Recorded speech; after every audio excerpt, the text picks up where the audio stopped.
এবার তামিম ইকবালকে ক্যাপ্টেন দিয়ে পাকিস্তানের বিপক্ষে টেস্ট সিরিজ খেলতে যাচ্ছে বাংলাদেশ ক্রিকেট দল। তো সম্মানিত ভিউয়ার্স, বিস্তারিত জানুন পুরো ভিডিও জুড়ে। টি-20 বিশ্বকাপ শেষ, মনোযোগ দিতে হবে এবার আইসিসি টেস্ট চ্যাম্পিয়নশিপে। আগামী আগস্টে পাকিস্তানের বিপক্ষে টেস্ট সিরিজ দিয়ে আবারও ময়দানে লড়াইয়ে ফিরবে বাংলাদেশ।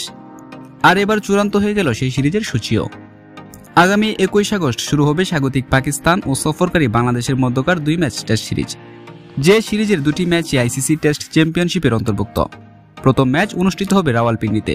26 আগস্ট 2 দল পাড়ি জমাবে করাচিতে। সেখানে 30 আগস্ট শুরু হবে সিরিজের দ্বিতীয় ও শেষ টেস্ট। টাইগাররা সর্বশেষ পাকিস্তান সফরে যায় 2020 সালে। পাকিস্তানের মাটিতে সর্বশেষ টেস্ট খেলে সেবার রাওয়ালপিন্ডিতে সিরিজের প্রথম টেস্টে হারতে হয় ইনিংস ও 44 রানে। এরপর দ্বিতীয় টেস্ট খেলার কথা প্রায় 1 মাস পর, কিন্তু করোনা মহামারীর কারণে শেষ পর্যন্ত সেই ম্যাচ আর মাঠে গড়ায়নি।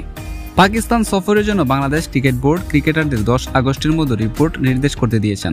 বিভিন্ন দেশে ফ্র্যাঞ্চাইজি লিগ খেলতে যাওয়া ক্রিকেটাররা এনওসি পেয়েছেন 9 আগস্ট পর্যন্ত।